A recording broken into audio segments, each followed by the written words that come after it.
দর্শক, সিলেটের আবহাওয়া পরিস্থিতির খবর জানাতে সরাসরি যোগ দিচ্ছেন সহকর্মী আজহারউদ্দিন শিমুল। শিমুল, আবহাওয়া অধিদপ্তর তো দুদিন ভারী বর্ষণের আশঙ্কা জানিয়েছে। সিলেটে বন্যা পরিস্থিতির কি অবস্থা?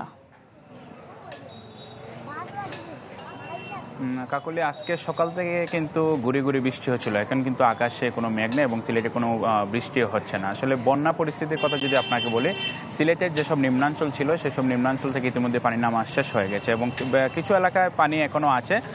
শুধুমাত্র ফেঞ্চুগঞ্জের যে কুশিয়ারা পয়েন্ট, সেই কুশিয়ারা পয়েন্টের নদ নদীর পানি এখনও বিপদসীমার উপর দিয়ে প্রবাহিত হচ্ছে এবং সিলেটের যে অন্যান্য যে প্রধান নদ নদীগুলো সেখানকার পানি আসলে বিপদসীমার নিচ দিয়ে প্রবাহিত হচ্ছে। এবং আবহাওয়া অফিস যেমনটি আমাদের জানিয়েছেন যে আগামী 2 দিন ভারী বৃষ্টিপাত হতে পারে, এই জন্য একটি স্বল্পমেয়াদী বন্যারও সংখ্যা দেখা দিয়েছে। এবং আপনি জানেন যে গত কয়েকদিন আগে বন্যার ধকল কাটতে না কাটতে আবারও যদি বন্যা হয় তাহলে মানুষের আসলে ভোগান্তি বেড়েই চলবে। আমরা বেশ কয়েকটি এলাকায় গিয়েছি এবং সেখানকার যারা বানবাসী মানুষ ছিলেন তারা ইতিমধ্যে কিন্তু আশ্রয় কেন্দ্র থেকে বাসায় ফিরেছেন এবং তাদের যে ঘরবাড়ি ভেঙেছে, আসবাবপত্র নষ্ট হয়েছে, সেগুলো আসলে মেরামত কাজেই তারা ব্যস্ত। এবং এখন আসলে সবারই একটা চোখে মুখে আতঙ্ক আসলে বিরাজ করছে। যদি আবারও এরকম ভারী বর্ষণে বা পাহাড়ি ঢলে যদি আবারও বিপর্যস্ততা নেমে আসে তাহলে মানুষের কিন্তু অবস্থা খুবই খারাপের দিকে যাবে। এবং ইতিমধ্যেই কিন্তু আসলে যারা বানবাসী মানুষ তারা কিন্তু নানা রোগবালায় ভুগছেন।